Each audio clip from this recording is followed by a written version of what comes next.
Everyone. पिछली video में हमने किया था लेसन 10 बढ़े चलो की रीडिंग और एक्सप्लेनेशन। इस वीडियो में हम करेंगे इस पोएम की क्वेश्चन आंसर और बाकी के बैक एक्सरसाइज। अभ्यास नंबर 1। नीचे गुरुमुखी और देवनागरी लिपि में दिए गए शब्दों को पढ़ें और हिंदी शब्दों को लिखने का अभ्यास करें। शस्त्र शस्त्र शस्त्र, अस्त्र अस्त्र, अटूट अटूट, मिसाल उदाहरण यानी कि एग्जाम्पल। नंबर 2। नीचे एक ही अर्थ के लिए पंजाबी और हिंदी भाषा में शब्द दिए गए हैं। इन्हें ध्यान से पढ़ें और हिंदी शब्दों को लिखें। बर्फानी चोटी, हिम शिखर। होठ, बुल, अधर यानी कि लिप्स। अमृत, सुधा। जहर, कालकोट।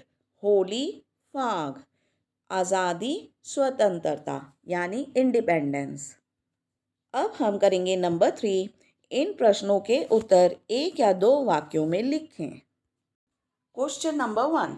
कवि किन्हें आगे बढ़ने के लिए प्रेरित कर रहा है? कोष्टक में दिए गए संकेतों पर निशान लगाएं। बालकों को, युवाओं को, देशवासियों को, स्वतंत्रता सेनानियों को। आंसर। कवि स्वतंत्रता सेनानियों को आगे बढ़ने के लिए प्रेरित कर रहा है। Question number 2। कवि अस्त्र के बिना लड़ने का सुझाव क्यों देता है? आंसर।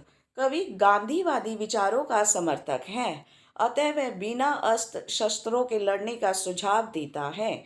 सत्य, अहिंसा और प्रेम गांधी जी के शस्त्र थे। Question number 3।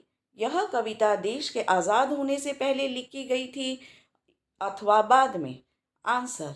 बढ़े चलो कविता देश के आज़ाद होने से पहले लिखी गई थी। अब हम करेंगे नंबर 4। इन प्रश्नों के उत्तर 4 या 5 वाक्यों में लिखें। Question number 1। कवि अपने पाठकों को मशाल बनकर जलने की प्रेरणा क्यों देता है? आंसर।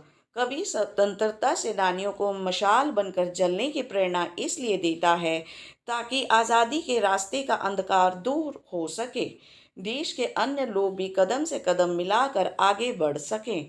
मशाल बनकर जलने वाला सबकी प्रेरणा का स्रोत बनता है। जिए चलो मरे चलो, कवि जीवन और मृत्यु का साथ लेकर चलता है, क्यों? स्वतंत्रता प्राप्त करने का मार्ग बड़ा कठिन होता है।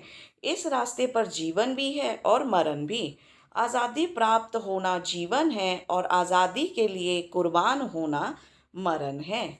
संघर्ष मार्ग पर बढ़ता हुआ वीर जवान मरण की परवाह नहीं करता, वह जीता भी है और मरता भी है। Question number 3। कविता का सार लिखें। बढ़े चलो कविता श्री सोहनलाल द्विवेदी की देश की स्वतंत्रता से पूर्व की रचना है। यह कविता देशभक्ति से ओतप्रोत है। इसमें स्वतंत्रता सेनानियों को आगे बढ़ने की प्रेरणा दी गई है।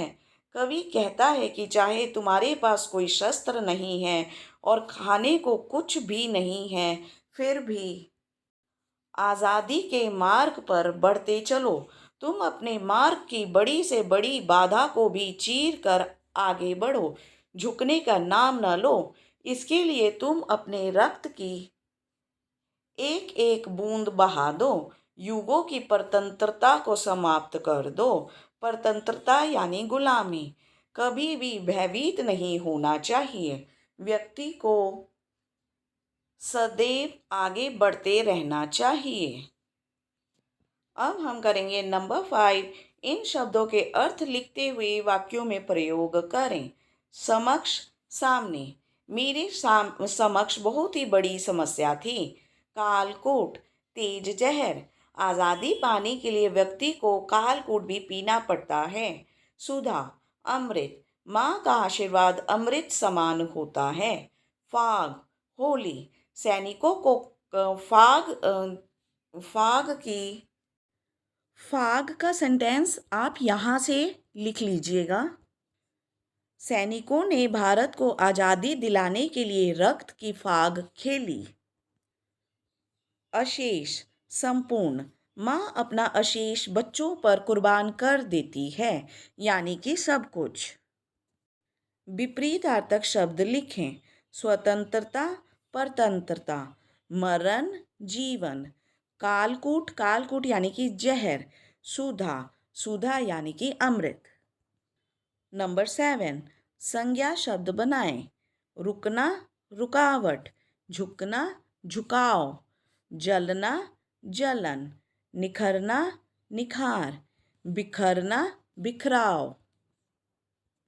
नंबर 8, इन शब्दों के दो दो पर्यायवाची शब्द लिखें। वस्त्र, कपड़ा, पट। शिखर, चोटी, श्रृंग। अटूट, मजबूत, अभंगुर।